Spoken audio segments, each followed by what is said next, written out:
हमारा वो law of multiple proportion था, राइट। पिछले क्लास में हम लोग लॉ ऑफ केमिकल कॉम्बिनेशन देखे थे, जिसमें जो लास्ट लॉ जो हम एक्सप्लेन किए थे, law of multiple proportion. Next हम लोग एक मोस्ट इंपोर्टेंट लॉ देखेंगे, law of reciprocal proportion. So next one is law of reciprocal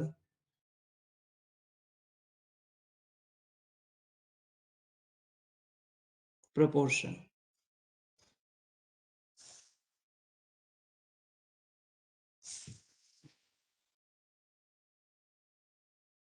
Law of reciprocal proportions, ठीक।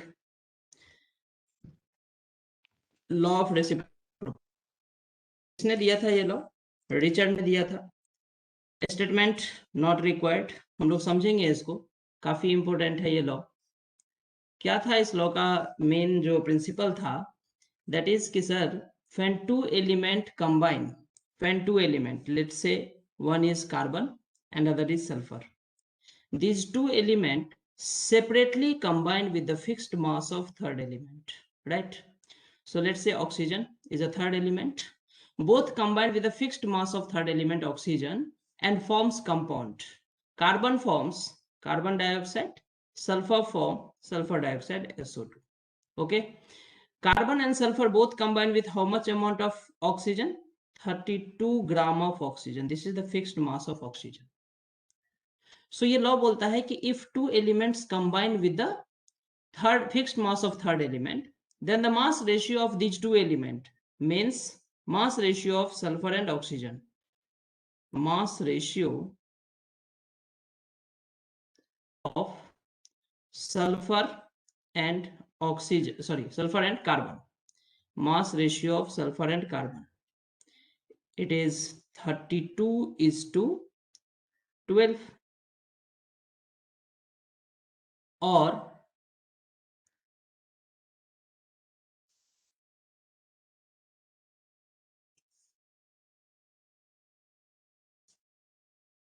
it is to 3. Clear?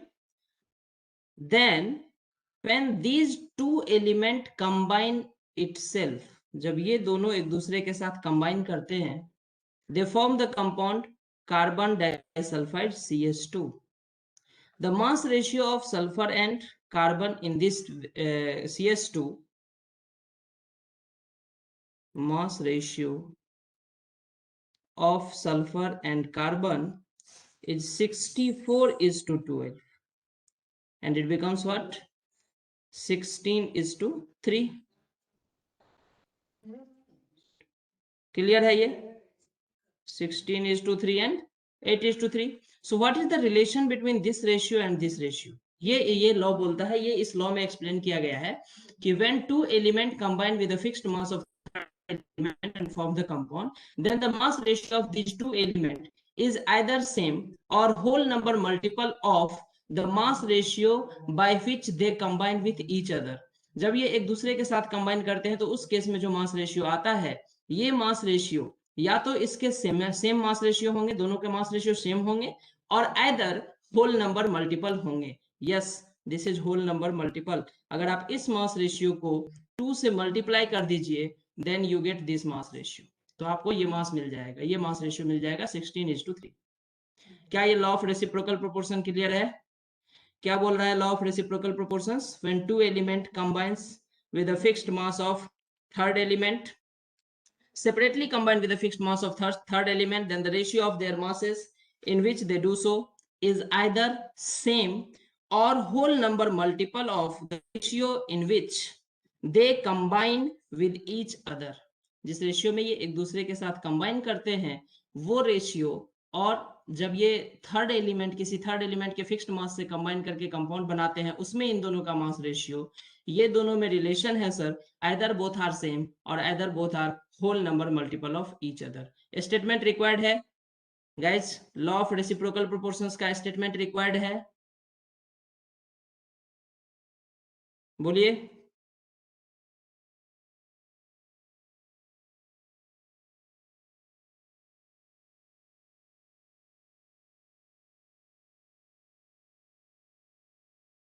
This is the first example.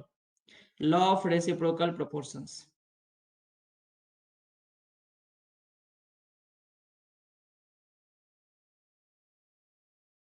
Second example हम लोग देख सकते हैं ऐसे.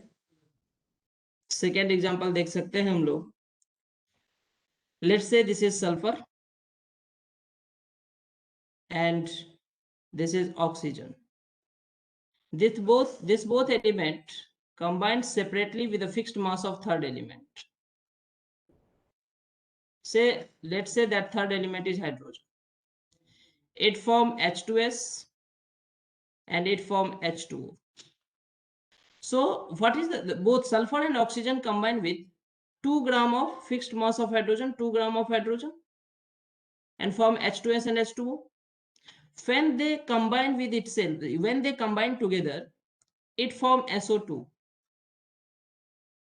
So what is the mass ratio of sulfur and oxygen in this compound when they combine separately with hydrogen?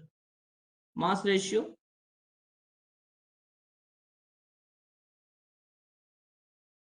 of sulfur and oxygen when they combine with fixed mass of third element, that is hydrogen. So what is the mass ratio? It is 32:16 or 2:1. Clear? What is the mass ratio of sulfur and oxygen when they combine with each other? So mass ratio in this case, mass ratio of sulfur and oxygen. In this case, it is 32:32. So 1:1. What is the relation between these two ratios? It is a multiple of 2. Not same, but multiple of 2.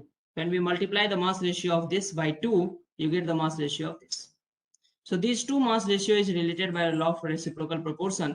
Law of reciprocal proportion बोलता है कि जब दो element किसी तीसरे element के fixed mass से separately combine करके दो कंपाउंड बनाते हैं, तो उसमें जो मास रेशियो होता है उस दोनों एलिमेंट का आइदर सेम मास रेशियो होता है या whole number multiple mass ratio के मास रेशियो के बराबर होता है when they combine with each other, जब वो एक दूसरे के साथ कंबाइन करके कंपाउंड बनाते हैं. That is law of reciprocal proportions. Clear है ये? क्या ये रिलेशन क्लियर है?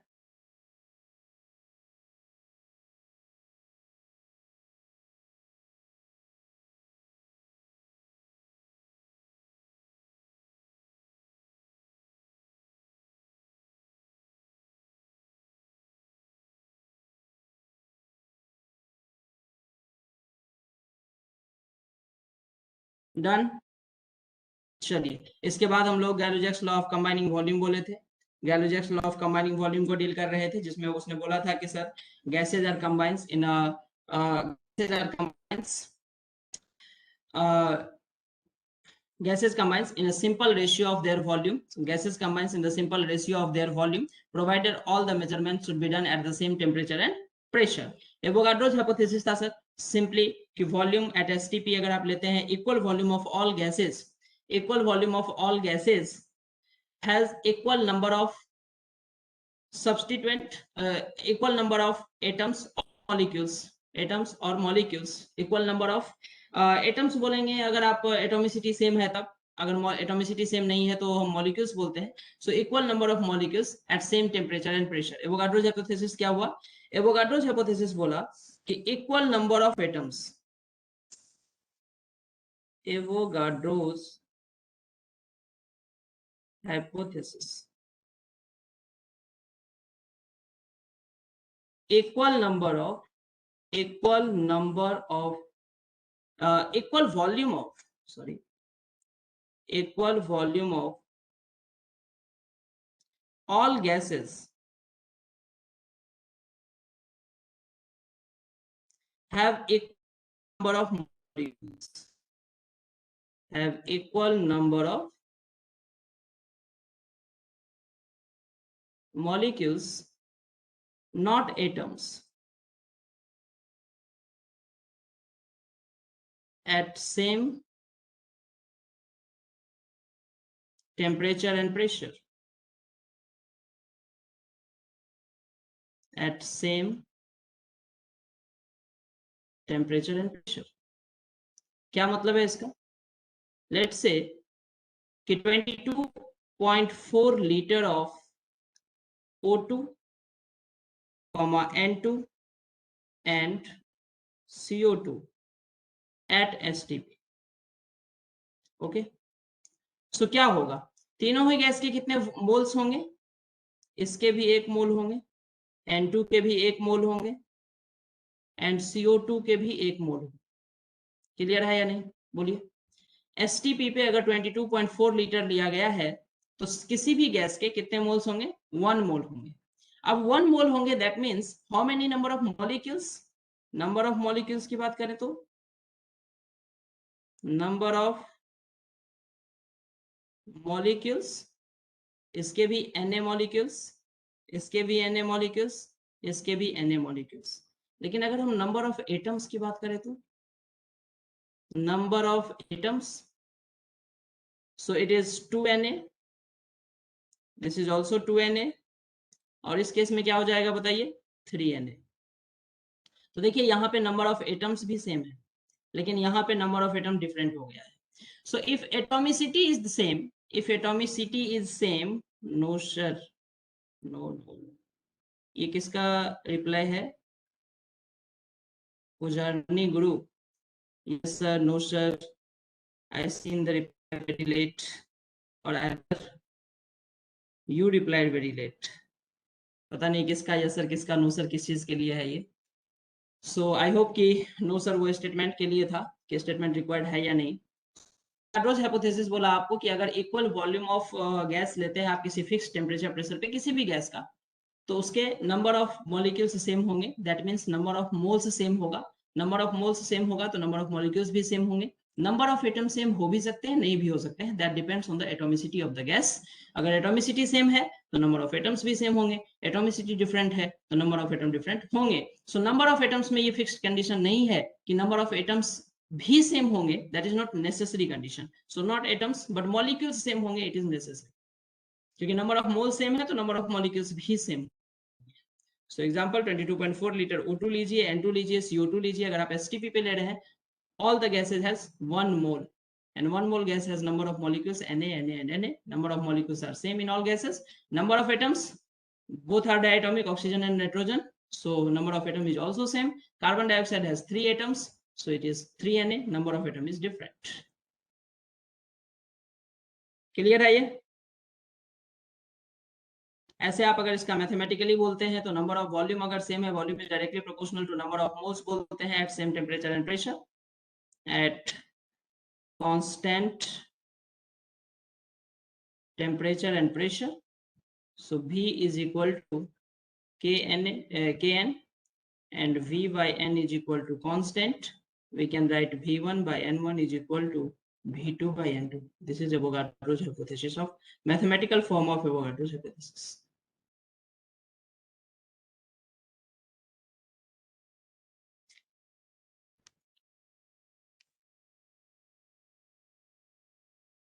Done. चलिए कुछ छोटे क्वेश्चंस कीजिए।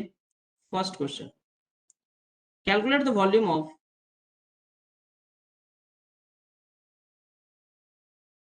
calculate the volume of 16 gram of ozone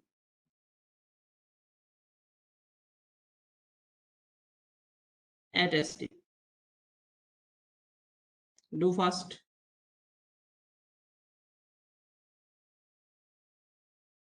Calculate the volume of 16 gram of ozone at ST.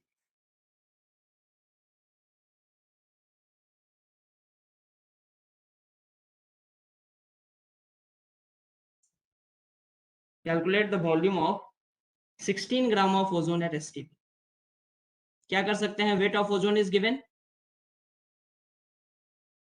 Wait of ozone is 16 gram. Molar mass of ozone, molar mass of O3 is 3 into 16, that is 48 gram. So what is the moles of ozone?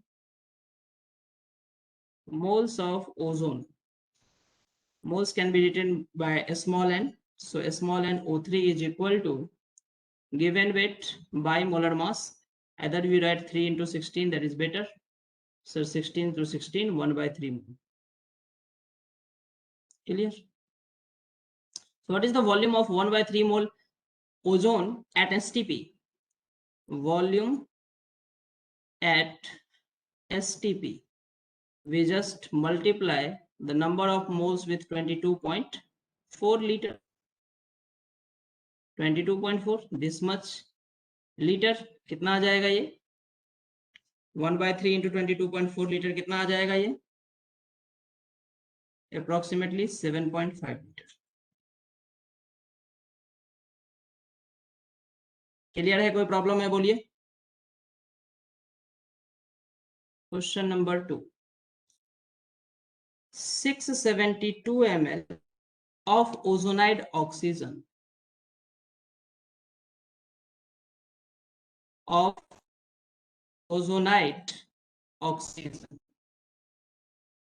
क्या होता है ये ozonide oxygen? Mixture of O2 and O3. Mixture of O2 and O3 is called ozonide oxygen at STP were found to weight 1 gram.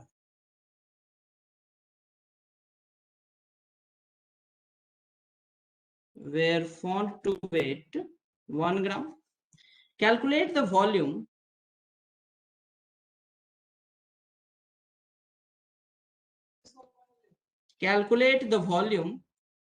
of ozone in the ozonide oxygen of O3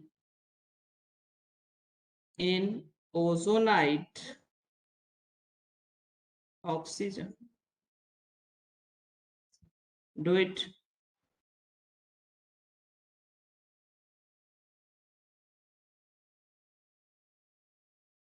(672 ml of ozonide oxygen, mixture of O2 and O3 at STP were found to weight 1 gram. Calculate the volume of O3 in ozonide oxygen. See, we have given in the questions, that is 672 ml of ozonide oxygen. So volume of mixture is given at STP. Volume of mixture at STP is how much? 672 ml. So क्या हम लोग यहाँ पे moles calculate कर सकते हैं? Total moles of ozonide oxygen is what? 672 by 22400, because volume is given in ml. कितना आ जाएगा ये? It is approximately 0.03 mole. Check it. Correct कीजिए जरा. इतना ही होगा क्या? 0.03 mole. This is the total moles. Let's say किसी एक का मोल्स assume कर लीजिए. Let mole of O3 in mixture. How much? X mole. So what is the moles of oxygen? O2. So moles of O2 in mixture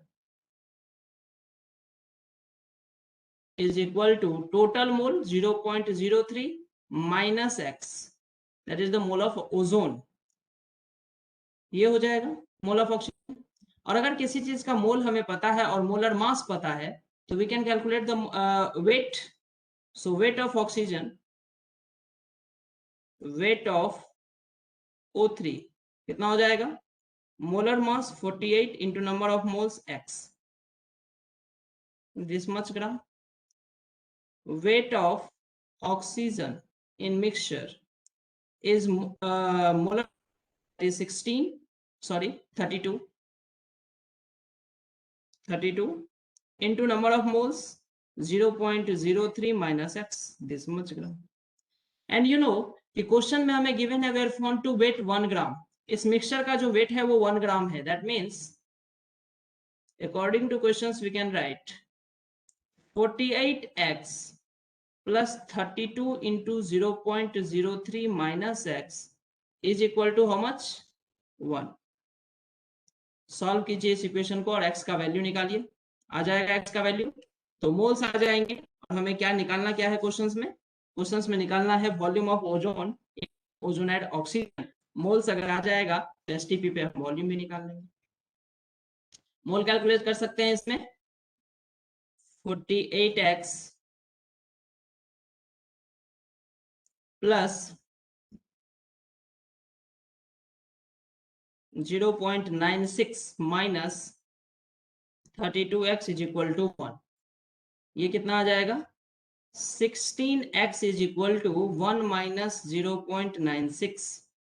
so x is equal to कितना आ जाएगा? ये x 0.04 bye 16. सो 100 4 जा it becomes 0.0025.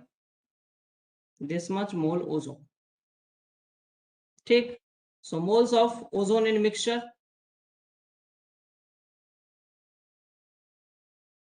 O3 in mixture is equal to 0.0025 mole. Clear hai? So volume, we have to calculate the volume. Volume of O3 in mixture is 0.0025 into 22.4 liter or 22400 ml. So 22400, this much ml at STP, right? At STP. Calculate कीजिए. ये approximately 56 आना चाहिए. 56 ml. This is the answer.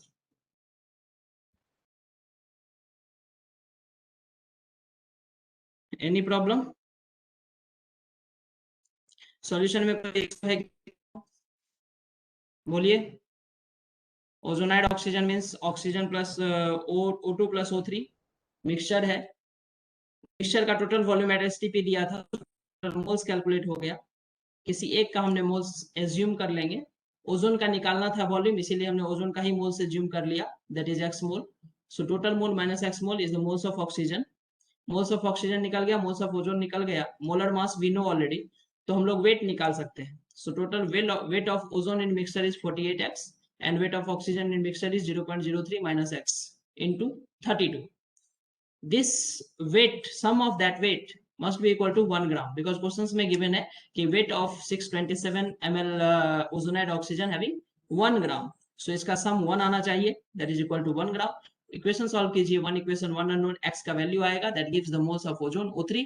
Moles of ozone आ गया तो STP पे उस moles का वॉल्यूम निकाल सकते हैं. So 56 ml either in liter 0.056 litre.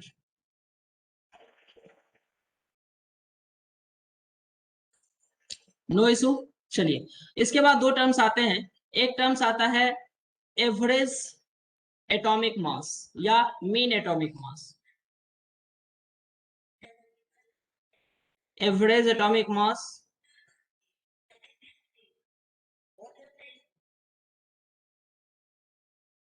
और mean atomic mass. So average atomic mass और मीन एटॉमिक मास क्या होता है सर? एवरेज एटॉमिक मास और मीन एटॉमिक मास क्या होता है, कब इसकी रिक्वायरमेंट होती है?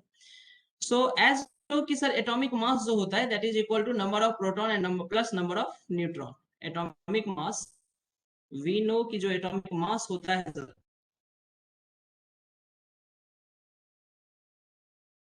That is equal to, one note hang कर गया.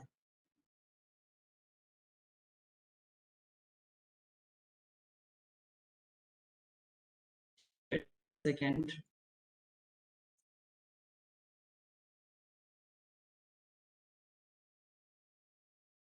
सो वी नो कि सर जो एटॉमिक मास होता है, atomic mass that is equal to number of proton plus number of neutron, right? Number of neutron.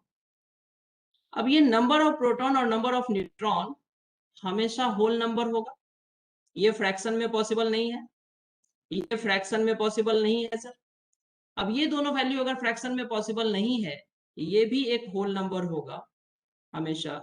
Half proton 1/2 3/2 proton या neutron का divisible, neutron further divisible नहीं होता है। सो ये दोनों ही वैल्यू हमेशा होल नंबर आने वाला है। सो इस होल नंबर का सम फ्रैक्शन तो हो नहीं सकता कभी। तो ये एटॉमिक मास जब भी हम पीरियोडिक टेबल में देखते हैं तो मोस्टली सारे एलिमेंट्स का एटॉमिक मास फ्रैक्शन में गिवन है। तो how it is in fraction? Because of presence of isotopic, because of presence of isotopic forms. So atomic mass fraction में क्यों होता है? क्योंकि एटम्स जो होते हैं वो आइसोटोपिक फॉर्म में एग्जिस्ट करता है मोस्टली सारे एलिमेंट्स। हाँ, कुछ के परसेंटेज आइसोटोप्स के परसेंटेज जो होते हैं वो कंसिडरेबल अमाउंट में होते हैं तो कंसीडर करते हैं, और कुछ का जो परसेंटेज अकरेंस होता है वो इतना कंसिडरेबल अमाउंट में नहीं होता है और हम उसे कंसीडर नहीं करते। लाइक अगर हाइड्रोजन का मास देखेंगे आप, तो हाइड्रोजन का 3 आइसोटोप पढ़ते हैं हम लोग, प्रोटियम, ड्यूटेरियम और ट्राइटियम। अब tritium already radio active element है। ड्यूटेरियम और ट्राइटियम का अगर आप परसेंटेज देखेंगे तो बहुत ही लेस परसेंट होता है। Most of the hydrogen present in the nature in the is isotopic, having isotopic form protium. Protium जो होता है वो मोस्टली प्रेजेंट होता है नेचर में। अब दैट्स व्हाई हम लोग हाइड्रोजन का जब भी मास कंसीडर करते हैं तो 1 ग्राम कंसीडर करते हैं। अब उसका एवरेज भी जो निकाला गया है वो 1.001 समथिंग दिया गया है, जो कि इनसिग्निफिकेंट है, फ्रैक्शन में लेने का कोई मतलब ही नहीं है। तो प्रोटियम, ड्यूटेरियम और ट्राइटियम का जो परसेंटेज अकरेंस है सर वेरी लेस है, इसीलिए हम लोग हाइड्रोजन को प्रोटियम ही समझ के चलते हैं और हमेशा हाइड्रोजन का मास 1 कंसीडर करते हैं। बट अगर मास ऑफ क्लोरीन लेते हैं आप तो 35.5 लेते हैं आप, क्योंकि उसमें जो दो आइसोटोप्स प्रेजेंट होता है नेचर में 35 और 37, दैट हैव इनसिग्निफिकेंट अमाउंट। एक 75% है 35 एटॉमिक मास का क्लोरीन 75%, और 37 मास का क्लोरीन 25% होता है। तो वहां पे आप उस 37 वाले मास को आप इग्नोर नहीं कर सकते। जब आप उसका एवरेज एटॉमिक मास निकालते हैं तो वो 35.5 आता है सर। सो जितना भी एटॉमिक मास फ्रैक्शन में गिवन है, that atomic mass is average atomic mass. Isotopic average atomic mass होता है sir number of proton number of neutron का होल, हमेशा होल नंबर होगा, इसका सम कभी फ्रैक्शन नहीं आएगा। सो एटॉमिक मास फ्रैक्शन में होता है because of presence of their isotopic form. Clear है ये चीज? तो इसके लिए हमें एवरेज एटॉमिक मास का फॉर्मूला क्या गिवन है हमें, how we calculate the average atomic mass? तो एवरेज एटॉमिक मास जब भी हम निकालते हैं, average atomic mass that is equal to, क्या करते हैं हम लोग, तो एटॉमिक मास लिखते हैं पर्टिकुलर आइसोटोप्स का, तो हम ऐसे लिख सकते हैं कि atomic mass of first isotope, clear, multiplied by their percentage occurrence, multiplied by their percentage occurrence, right. Plus similarly ये चीजें रिपीट हो जाएगा कि atomic mass of second isotope multiplied by there percentage occurrence, atomic mass of third isotopes. जितने number of isotopes होंगे उस सारे atomic isotopes के पर्टिकुलर मास और उसका multiplied by there percentage occurrence divided by total percentage. अब देखिए percentage occurrence of first isotope, percentage occurrence of second isotope plus percentage occurrence of third isotope, overall जब हम सारे परसेंटेज को ऐड करेंगे तो वो तो हमेशा 100 ही आने वाला है ना। तो हम ये ना लिख करके डायरेक्ट 100 नहीं लिख सकते क्या? So atomic mass of first isotope into percentage occurrence plus atomic mass of second isotope into percentage occurrence, atomic mass of isotope into percentage occurrence. So जितने भी हमें आइसोटोपिक फॉर्म गिवन होंगे और उसका परसेंटेज अकरेंस गिवन होगा तो हम इस फॉर्मूला में रख के उसका एवरेज एटॉमिक मास कैलकुलेट कर सकते हैं। हम लैंग्वेज में नहीं, छोटा सा फॉर्म लिखेंगे कि सर क्लोरीन हमें गिवन है 35, कितना परसेंट, 75%, एंड क्लोरीन 37 ये गिवन है हमें 25%। What is the average atomic mass of chlorine? We know already 35.5 होता है। So average atomic mass of chlorine कितने हो जाएंगे sir? Atomic mass of first isotope 35, their percentage occurrence 75, plus atomic mass of second isotope 37, their percentage occurrence 25, multi divided by total percentage occurrence 75 plus 25 that is 100। Solve कर लीजिए इसे, 35 into 75 by 100 plus 37 into 25/100। क्या कर सकते हैं इसको?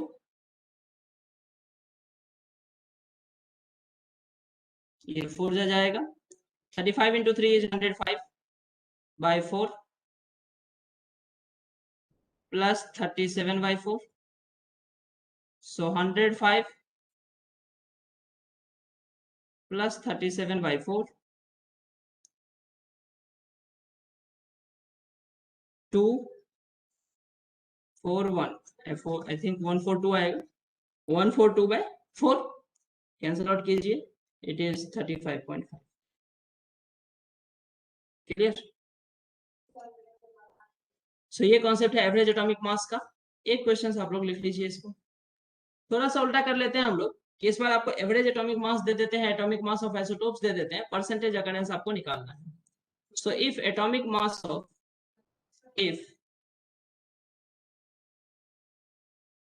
average atomic mass of carbon atom is 12.5 AMU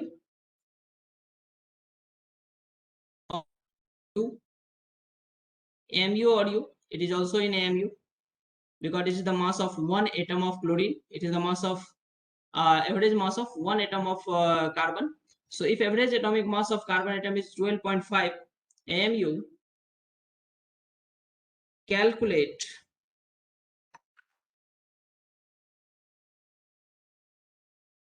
the percentage occurrence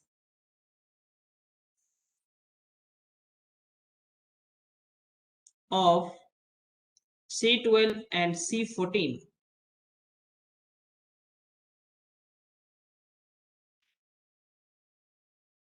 isotope। करेंगे आप लोग या मैं करके दूं? आंसर आएगा किसी का फास्ट?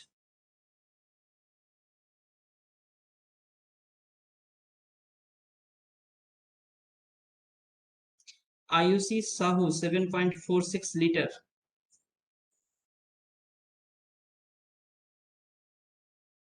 ज्योतिर्मयी दास, क्या इसका आंसर करेंगे आप लोग?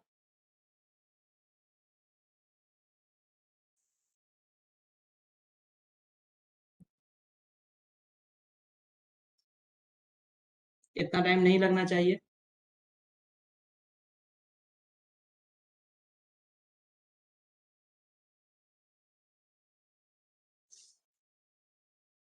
क्या करना है हमें? एक को एज्यूम कर लीजिए, let percentage occurrence of C12 is X%। तो परसेंटेज अकरेंस ऑफ C14 कितना हो जाएगा दोस्त? By default 100 minus X%। So what is average atomic mass? Average atomic mass is given 12.5. This is equal to C12 means 12 into mass into their percentage occurrence plus mass into their percentage occurrence. So percentage occurrence is 100 minus X and mass is 14 divided by total percentage is 100. We have to solve it. So 1250 is equal to 12X plus 1400 minus 14X minus 2X को इधर ले आइए। So 2X is equal to 1400 minus 1250. So X is equal to कितना आएगा ये? 150 आएगा। 150 by 2, it becomes 75%. So percentage occurrence of C12 is equal to 75%.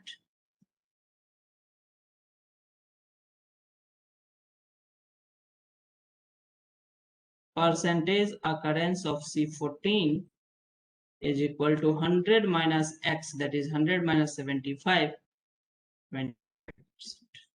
Clear? अब अगर इस क्वेश्चन में कोई दो वेरिएबल ले लिए होंगे ना, कि एक का आप x मान लिए अकरेंस और दूसरे का y मान लिए, तो ये कभी भी सॉल्व नहीं हो पाएगा आपसे। राइट। अगर यहाँ पे गलती से आप 2% अकरेंस ले लिए एक्स और वाई, तो ये सॉल्व होना मुश्किल हो जाएगा। सो ऐसा गलती नहीं करेंगे। चलिए एक टर्म्स और आता है यहाँ पे, mean molecular mass. Mean molar mass और मीन मोलर मास या mean molecular mass. Mean molar mass. अब ये मीन मोलर मास कब काम आता है, कब कैलकुलेट करते हैं हम लोग? तो लेट्स से कि एक कंटेनर है और इस कंटेनर में बहुत सारे गैस है। बहुत सारे गैस किस किस के हैं? लेट्स से N2 भी है, H2 भी है, O2 भी है, और भी बहुत सारे CO2 भी है। अब इस केस में हमें पूछ रहा है कि इस कंटेनर में जो भी गैसेज है उसका average atomic average molar mass बताइए। अब हम एवरेज मोलर मास, अब हम मोलर मास किसका बताएंगे? मोलर मास तो हम इसमें बता ही नहीं सकते, क्योंकि यहाँ पे सुप्रिया नायक 25 12 75 एंड ओके सुप्रिया नायक, एक रिप्लाई आया था इस क्वेश्चन पे, 2 रिप्लाई है, जिसपेल Ranjan, good. So N2H2 and O2 और CO2। तो अब हम मोलर मास किस गैस का बताएंगे? N2 का, H2 का, O2 का, CO2 का, किसका बताएंगे? किसी एक का नहीं बता सकते। In that case we have to find out the mass of average atomic mass और एवरेज मोलर मास और मीन मोलर मास। तो इस केस में हम लोग मोलर मास निकालते हैं, मीन मोलर मास निकालते हैं। सो N2 का टोटल मास, मीन मोलर मास कैसे निकालेंगे कि इस कंटेनर में टोटल N2 के मास कितने हैं? N2 के टोटल मास कैसे निकलेंगे? तो लेट से mass of mean molar mass को अगर मान लीजिए हम लोग ऐसे लिख दे, mean molar mass is equal to, so if n1 mole of n2 is taken in the container and we know the molar mass of n2 is m1, then n1 into m1 is the total mass of n2, plus similarly we can write n2 into m2 plus n3 m3 so on, जितने भी components होंगे divided by total number of moles n1 plus n2 plus n3 and so on. This is average mean molar mass, average molar mass और mean molar mass. तो इसी को हम लोग ऐसे लिखते हैं, M average is equal to, क्या लिख सकते हैं देखिए, summation of N I M I where I is from 1 to n divided by summation of ni where i is 1 to n। So देखिए, देखने में थोड़ा सा कॉम्प्लेक्स फॉर्मूला लग रहा है। ये प्रीवियस ईयर नीट क्वेश्चंस है, पहले बहुत साल पहले नीट में पूछा था एवरेज एटॉमिक मास, मीन एवरेज मास का फॉर्मूला क्या होता है, और इसी फॉर्म में ऑप्शंस बनाया था उसने। देखने में थोड़ा सा स्टैटिकल समेशन वमेशन डाल के थोड़ा डिफिकल्ट कर दिया है, बट बहुत ही इजी सा चीज है, याद रखेंगे इसको। क्लियर है या कोई दिक्कत? बोलिए। देन आता है इंपेरिकल फार्मूला और मॉलिक्यूलर फार्मूला का कंसेप्ट। यू विल नो कि sir empirical formula molecular formula हमें डिस्कस, थोड़ा सा हम डिक्टेट कर देते हैं आपको, लिखवाने की कोई जरूरत नहीं है मुझे इस बैच में। सो इंपेरिकल फार्मूला जो होता है सर, वो that represents only the simplest ratio of the element present in a molecules. किसी भी मॉलिक्यूल्स में पर्टिकुलर एलिमेंट का जो सिंपलेस्ट रेशियो होता है, या फिर हम ये बोलें कि प्रोपोर्शंस जो होता है एलिमेंट्स का, उसको रिप्रेजेंट करता है इंपेरिकल फार्मूला। और मॉलिक्यूलर फार्मूला किसको रिप्रेजेंट करता है? तो मॉलिक्यूलर फार्मूला में the number of elements, actual number of atoms present in a molecules, किसी मॉलिक्यूल्स में एक्चुअल नंबर ऑफ एटम्स किसी पर्टिकुलर एलिमेंट का कितना है, वो रिप्रेजेंट करता है मॉलिक्यूलर फार्मूला। राइट, अगर हम लोग एग्जांपल देखें कि सर C6H12O6, ये ग्लूकोज का मॉलिक्यूलर फार्मूला है, ये मॉलिक्यूलर फार्मूला है सर, MF है, ग्लूकोज का मॉलिक्यूलर फार्मूला है। सो 1 molecules of glucose has 6 atom of carbon, 12 atom of hydrogen and 6 atom of oxygen. But what is the empirical formula of glucose?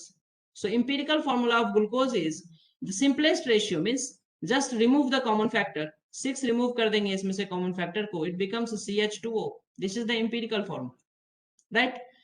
We know the molecular formula of benzene is C6H6. Clear? What is the empirical formula of benzene?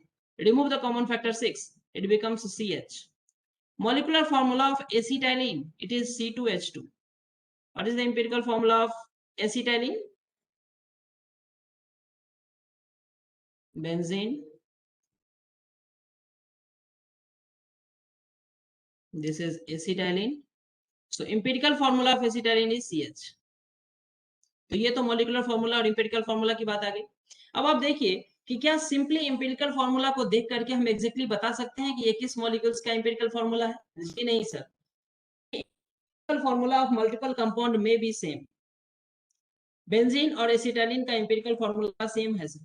So CH empirical formula सिर्फ बता देने से we can not से exactly कि ये benzene का empirical formula लिखा गया है या एसिटाइलिन का एम्पिरिकल फॉर्मूला लिखा गया है। सो मॉलिक्यूलर फॉर्मूला और एम्पिरिकल फॉर्मूला का एक रिलेशनशिप आता है sir. Molecular formula is equal to empirical formula into n, और ये n important role play करता है। if we have information about n, then n empirical formula, then we say exactly the molecular formula of the molecules। अगर यहाँ पे जो n होता है, फिर n is equal to molecular formula mass divided by empirical formula mass।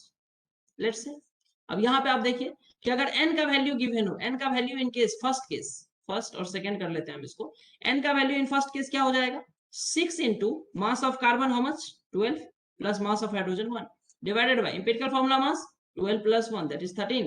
so value of n is 6। समझ रहे हैं आप। so n और n के साथ अगर हमें empirical formula देता है सर, तो n अगर 6 है तो बेंजीन है, और empirical formula CH के साथ अगर n2 है तो मॉलिक्यूल्स एसिटाइलिन है। That's it. इससे ज्यादा इंफॉर्मेशन की रिक्वायरमेंट नहीं है अपने को फिलहाल यहाँ पे। So empirical formula, molecular formula, percentage composition एक टर्म आता है यहाँ पे, percentage composition of an element. किसी भी कंपाउंड में एलिमेंट का क्या है, ये जनरली हम मास परसेंट की बात करते हैं, जनरली। लाइक अगर मान लीजिए परसेंटेज NH3 है, सॉरी अमोनिया गिवन है, अमोनिया का टोटल मास कितना होता है सर, 14 प्लस 17 ग्राम। अमोनिया का टोटल मास है 17 gram. So what is the percentage of nitrogen, ammonia में कितना है, तो जाहिर सी बात है परसेंटेज हम कैसे निकालते हैं, individual mass divided by total mass into 100, that is the percentage of nitrogen.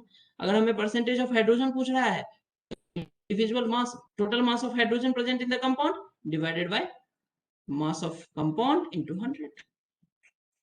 Done है ये बात, कोई दिक्कत है।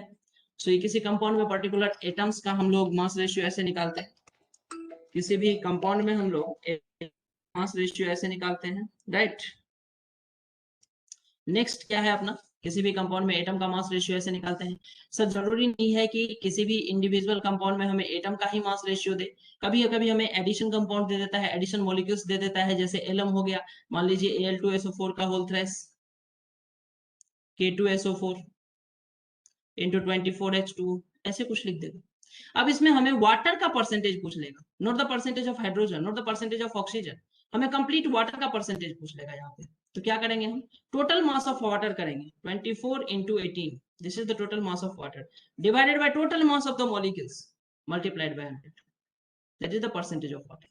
So it is not necessary कि सर परसेंटेज हमें सिर्फ एक एलिमेंट का पूछेगा, किसी भी कंपाउंड में ऐसा नहीं है।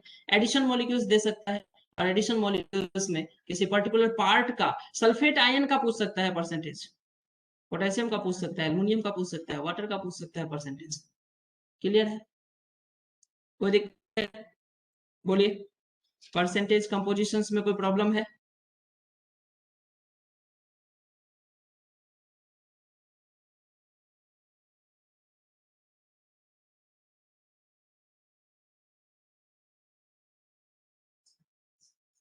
No problem,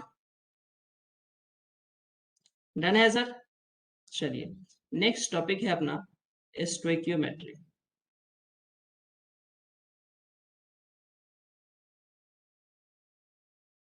stoichiometry